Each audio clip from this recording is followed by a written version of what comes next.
Entertainment is the only thing that distracts people from realizing how much they don't like each other. Thank you to the Grammys. The award's so prestigious that it recently won the Award of the Year award. What do you mean you can't believe you won? You had an aisle seat. The truth is, I don't know what I feel, except I know what kind of man I want to be. We are not afraid to confront evildoers here. It's showtime! Hi, everybody, and welcome to NSS. This is the Reynolds Report. It'll be bad blood for the poor soul who decides to leak Taylor Swift's music. Word has it that she goes through some pretty drastic steps to prevent such leaks from happening in the first place. According to her close friend Ed Sheeran, swapping songs with Swift isn't quite as simple as downloading an MP3 via email. Sheeran says when they did a song together, after it was produced, she sent someone with a handcuffed, locked briefcase with an iPad with one song on it. They all flew to San Francisco, and they played me the song that I'd done with her, and they were like, "Do you like it?" And I was like, "Yeah." And then they put it back in the briefcase, locked it, and left. That's how you hear her songs.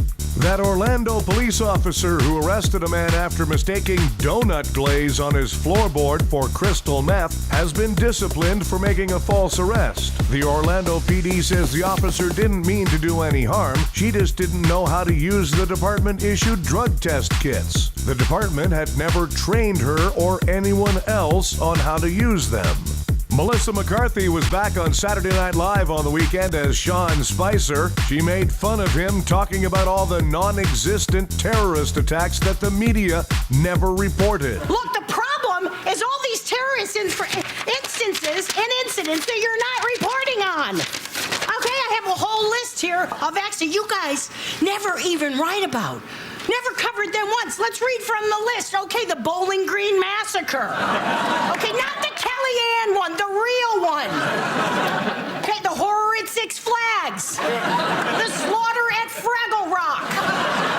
The night they drove old Dixie down.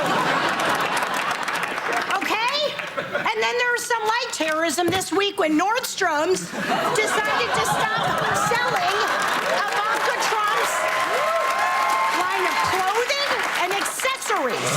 Okay, and that's Nordstrom's loss because these are high quality products. In fact, I'm wearing one of her bangles right now. It's beautiful, it's shimmery, it's elegant, and at $39.99, it is an unbelievably affordable. Okay?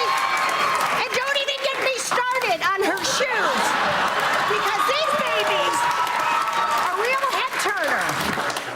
President Trump tweeted that Mark Cuban isn't smart enough to be president because that's what a commander-in-chief does when you're dealing with a missile crisis in North Korea. Against tradition, Melania Trump did not accompany the Japanese Prime Minister's wife on her tour of Washington. Sources say the First Lady decided to skip it because she couldn't figure out how to make millions of dollars from it. A company in Oregon has started a marijuana delivery service, and they're thinking of doubling their profits by also selling rolls of raw cookie dough.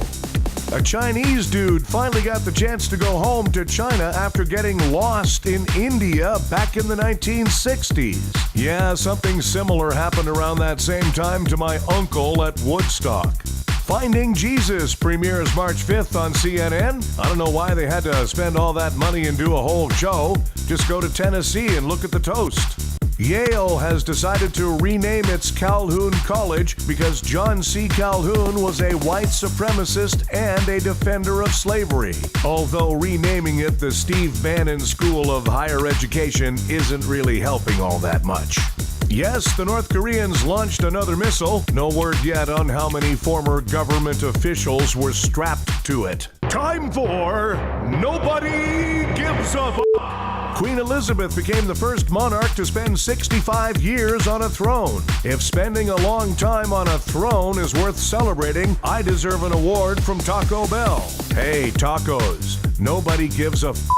An imperial wizard of the KKK was found shot to death. It's a Black History Month miracle, folks. Hey, wizards. Nobody gives a f***. And a new study says we love our own selfies, but hate everyone else's. However, one must take into consideration the study was only based on asking the Kardashian sisters. Hey, Kardashians, you embarrassment to your gender. Nobody gives a Thanks, everybody. We have a new episode of the Reynolds Report for you every weekday. Be sure to check out NSS Live, starring Frank D'Angelo and his celebrity panel of guests, including the legendary Phil Esposito. Tuesdays and Thursdays, NSS Live.